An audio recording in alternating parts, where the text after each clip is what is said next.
నా చెల్లి రోజావే పార్టీ నాశనం చేశావే, నిన్నే పీకేస్తే చాలే. నా దరిద్రం నువ్వే, నన్ను వదిలిపోవే. 11 వచ్చాయే పడుకోబెట్టావే చూడు. అందరికీ నమస్కారం, నేను విక్రా కార్పిని. టాపిక్ ఏంటో మీకు అర్థమైంది అనుకుంటున్నాను. అయితే ఆర్కే రోజా ఒక ఇంటర్వ్యూకి వెళ్ళింది. వెళ్ళినప్పుడు కష్ట సుఖాలు చెప్పుకోవడంలో తప్పులేదులే కానీ ఎదుటోల్ని వేలెత్తి చూపించి తప్పుడు మాటలు మాట్లాడకూడదు. కానీ రోజా గారికి అవి సర్వసహజం. దుర్భాషలు గాని, దౌర్భాగ్యంగా మాట్లాడడం గాని, దారుణాతి దారుణంగా వక్రీకరించి మాట్లాడడం రోజాకి వెనతో పెట్టిన విద్య. ఏం మాట్లాడింది జన సైనికుల గురించి, ఏం మాట్లాడింది పవర్ స్టార్ పవన్ కళ్యాణ్ గురించి అనేది ఒకసారి విందాం.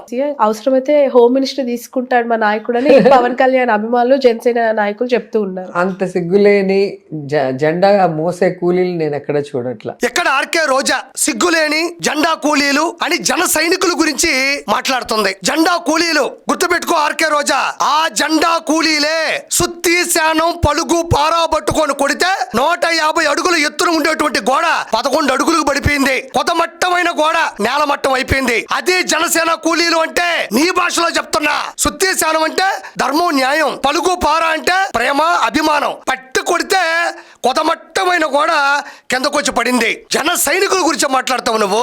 151 నుంచి 11 పడగొట్టడంలో ప్రత్యేకమైన పాత్ర వహించింది ఎవరనుకుంటున్నావు? జనసేన, జన సైనికులు, వీర మహిళలు. గుర్తుపెట్టుకో ఆర్కే రోజా, సిగ్గులేని వాళ్ళు.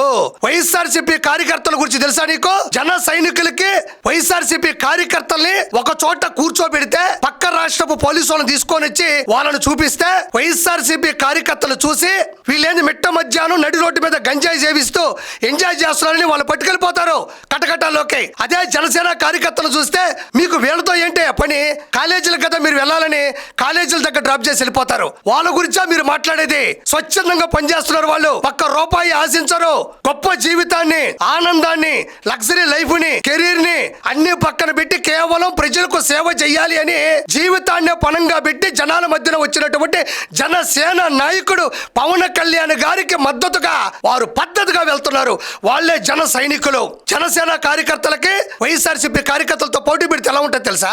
అసలు వైఎస్ఆర్సీపీ కార్యకర్తలు ఎలా ఉంటారు? నిండు గర్భిణిని కడుపు మీద అంటారు వాళ్ళు వైఎస్ఆర్సీపీ కార్యకర్తలు. మిట్ట మధ్యాహ్నం నడి రోడ్డు మీద గంజాయి సేవిస్తూ ఎంజాయ్ చేస్తూ ప్రజల్ని భయభ్రాంతులకు గురి చేస్తూ ఉంటారు వాళ్ళు వైఎస్ఆర్సీపీ కార్యకర్తలు. పరామర్శల పేరిట పిలవని పేరంటానికి అన్నెళ్తే ధన నష్టం, ప్రాణ నష్టం, ఆస్తి నష్టం చేస్తూ ఉంటారు వాళ్ళు వైఎస్ఆర్సీపీ కార్యకర్తలు. ప్రజలందరూ చూస్తూ ఉండగా ఓ జీవాన్ని నరికి మొండెం దగ్గర వస్తున్న రక్తంతో అభిషేకం చేస్తారు వాళ్ళు వైఎస్ఆర్సీపీ కార్యకర్తలు. వీటిలో ఏ ఒక్కటైనా జన సైనికులు గాని, వీర మహిళలు గాని చేస్తారా?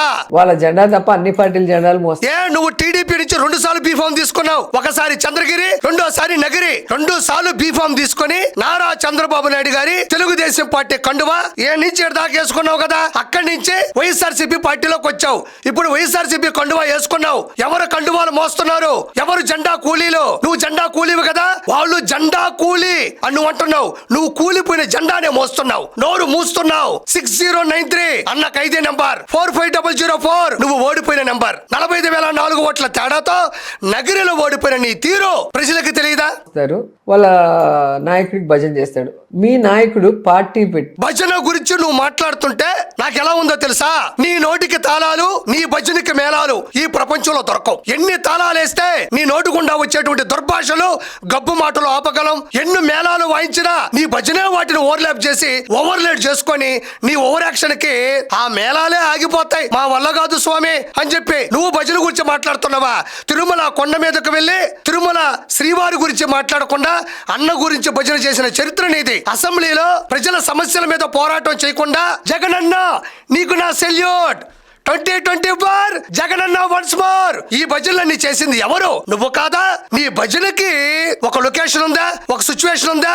దేనికి నువ్వు మళ్ళీ జన సైనికుల గురించి మాట్లాడుతున్నావు? నువ్వు మీ నాయకుడు పార్టీ పెట్టి ఎవరికి ఉపయోగం?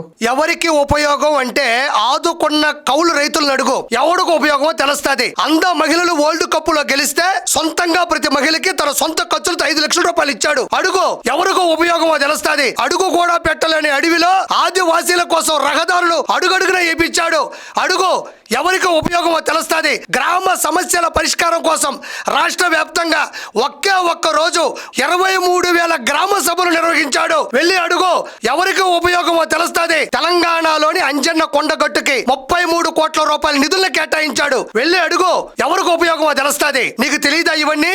తెలుగు ముసుగేసుకొని మాట్లాడుతున్నావా? He's an power star, he's an population star, he's an YSRCP కా షేర్. నీకు తెలియదు ఏముంది? ప్రత్యేకంగా చెప్పాలా ఏంటి ఆయన గురించి? ప్రజలకు ఉపయోగమా, మీకు ఉపయోగమా, ఆయనకు ఉపయోగమా? ఆయనకి ప్యాకేజీలు దండుకోవడానికి తప్ప పొలిటికల్ పార్టీ దేనికి? ప్యాకేజీలు అంటున్నావు, నువ్వు చూసావా ప్యాకేజీలు? నువ్వు చూడనప్పుడు, నీ దగ్గర ఆధారాలు లేనప్పుడు ఆరోపణలు ఎందుకు? నిరూపణలు ఉన్నాయా నీ దగ్గర?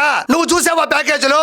ఆయన డబ్బులు సంపాదించుకోవాలి అనుకుంటే తను అనుకున్న ఇండస్ట్రీలో ఉంటే చాలు కదా. He's an power star. కోట్లాది మంది జనాల యొక్క ఆరాధ్య దైవం ఆయన సినిమా ఇండస్ట్రీలో. ఆయన అక్కడ ఉంటే సరిపోదా? He's an pan India star. కోట్ల రూపాయలు రెమ్యునరేషన్ తీసుకునేటువంటి స్టార్ ఆయన. ఎక్కడికి వచ్చి డబ్బులు తీసుకొని చేయాల్సిన అవసరం ఏముంటుంది? అసలు ఆయన గెలుపు ఒక గెలుపు మీరు చెప్పండి. 21 సీట్లలో నించుంటే ఆయన ఓటింగ్ శాతం ఎంత? 21 ఎలా గెలుస్తాడు? దాన్ని బట్టే ఈ మొత్తం ఎన్నిక ఎంత ఫేక్ అనేది మీరు అర్థం చేసుకోవాలి. 2 చోట్ల నిలబడితే 2 చోట్ల నేను అనేది అదే ఒకటే ఆర్కే రోజా.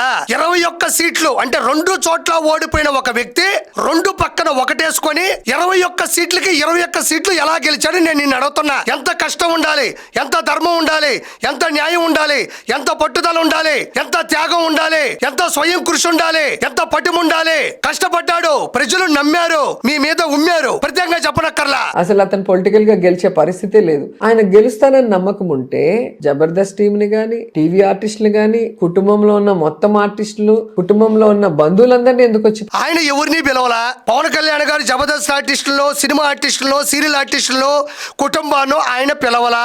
ఆయన మీద ప్రేమతో ఆయన పరిపాలన బాగుంటుంది, ఒంటరిగా పోరాడుతున్నాడు, గొప్ప జీవితాన్ని చూసిన వాడు, ప్రజల కోసమే అన్ని వదులుకొని వెళ్ళాడని జబర్దస్త్ ఆర్టిస్టులు కావచ్చు, సీరియల్ ఆర్టిస్టులు కావచ్చు, సెలబ్రిటీలు కావచ్చు, విఐపీలు కావచ్చు కుటుంబం వెళ్ళింది తప్ప మీరందరూ నా కోసం రండి ఆయన ఎక్కడా చెప్పలేదు, ఎవరిని పిలవలేదు.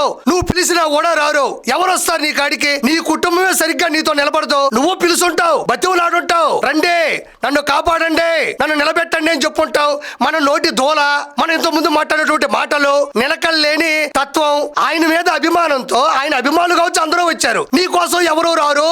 గట్టిగా మాట్లాడితే నీ కోసం నువ్వు కూడా రావు. అందుకనే కదా 45,004 ఓట్ల తేడాతో నగరిలో అట్టర్ ఫ్లాప్ అయింది. నువ్వు ఆయన కోసం ఎవరైనా వస్తారమ్మా, ఎవరైనా వస్తారు ఆయన కోసం. నీతి నిజాయితీగా ఉండేవాడి కోసం, పట్టుదలగా పనిచేసేవాడి కోసం, ప్రజల కోసమే పోకులాడేవాడి కోసం, ఆఖరికి దేవుడైనా వస్తాడు. నీకెవడు రాడు. వే ఒక పవర్ స్టార్ అన్నప్పుడు నీకెందుకు వీళ్ళందరి ప్రచారం? నీ ఫోటో పెడితే ఒట్టేసేయాలి కదా. ఆయన ప్రచారం చూసి నీకెందుకు అంత విచారం? ఆయన కోసం వచ్చారు, ఆయన కోసం నిలబడ్డారు, నీకెందుకు అంత విచారం? సో అది ఈవీఎంల పుణ్యమా అని వీళ్ళు గెలిచిపోయి ఈ రోజు అదొక గెలుపు. ఈవీఎంల పుణ్యమా అంటున్నావు?